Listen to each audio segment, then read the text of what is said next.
It's not the first time in either China or Australia that relationships have been cemented over a meal. As well as being a pleasant business ritual, it's also a smart one. And no one knows that better than Tony Zhang. Tony, thanks for joining the program. Can I cut to the chase? Yes. How many meals have done deals that have led to millions of dollars worth of business in this place? Oh, I would say hundreds. Hundreds. The philosophy behind this Chinese banquets is really you will be more relaxed, show your personalities. Yes. So people can figure out whether these people are your potential partners you're comfortable to work with. I suppose in part you're working out whether the person across you is the person you want to do business with. Exactly. It is very important to get those relationships right because in China we often say you make friends, you build a relationship before you do the business. Born in China with an MBA completed in the USA, Tony now calls Australia home. Initially America beckoned, but 25 years ago while working in Boston, he struggled to get a green card. That's when some Aussie mates said, "Tony, come down under." And they said, "Tony, why don't you come here?" I said, "Yeah, why not?" So Australia's gain was America's loss. I think so.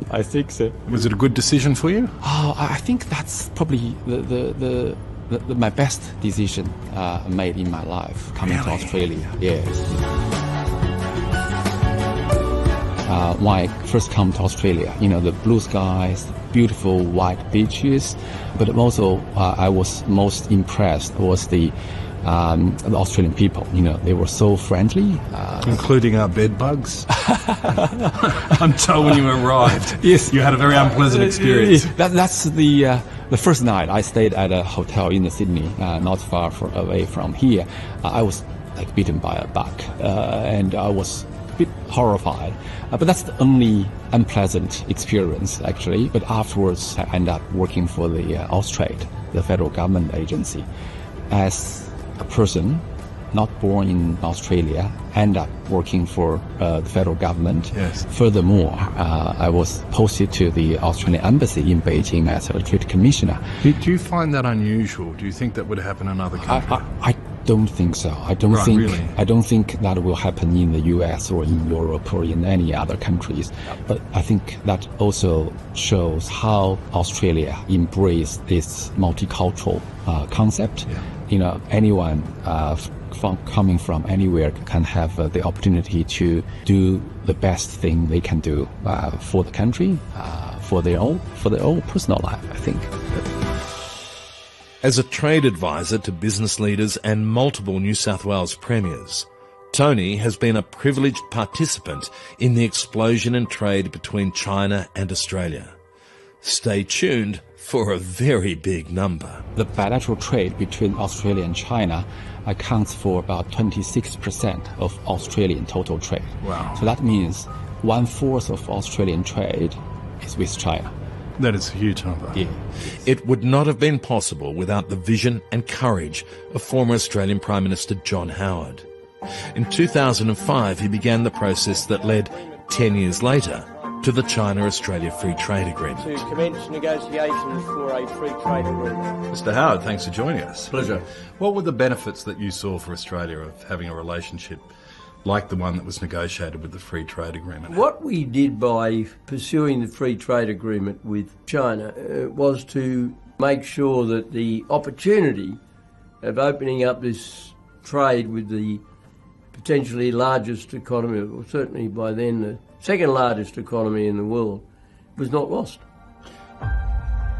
Free trade agreement is the most important factor, I think, for the growth between the bilateral trade. You didn't hesitate there. Of course not. Why do you say it's the most important factor? I'll give you some numbers just to show how important it is.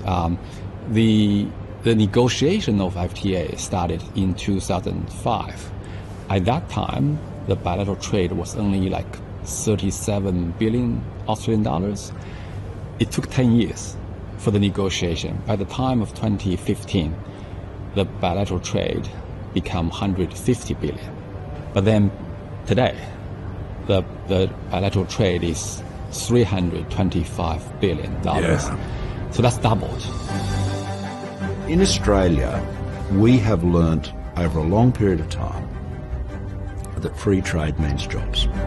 For another Prime Minister, Malcolm Turnbull, the beauty of the free trade agreement is that it is of mutual benefit to both countries, charity to neither. That's the reality, or to put it another way, the realpolitik.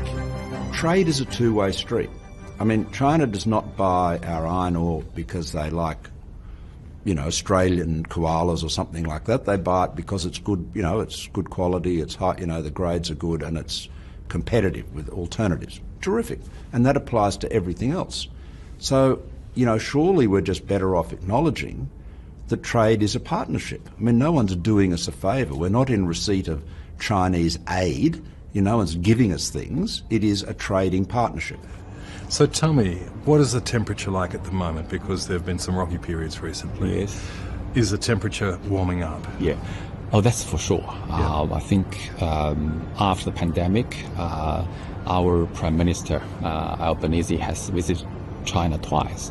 That has helped a lot for the bilateral relations. I note your comments in your opening remarks about seeking common ground while sharing differences.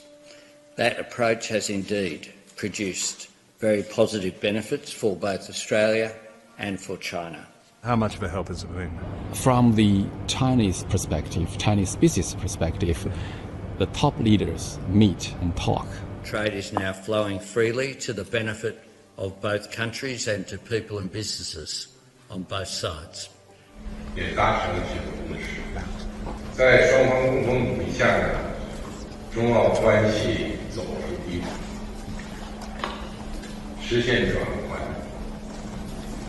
给两国人民带来实实在在的建设。Australia and China, the economy, they are complementary. I'm a optimistic person, right? I think the future is bright, and I hope your program will be a great success, and you will interview more people who have witnessed the FTA over the 10 years. It's very kind of you, and it's been an honour to have you. Tony, thank you very much. Thank you. Thank you.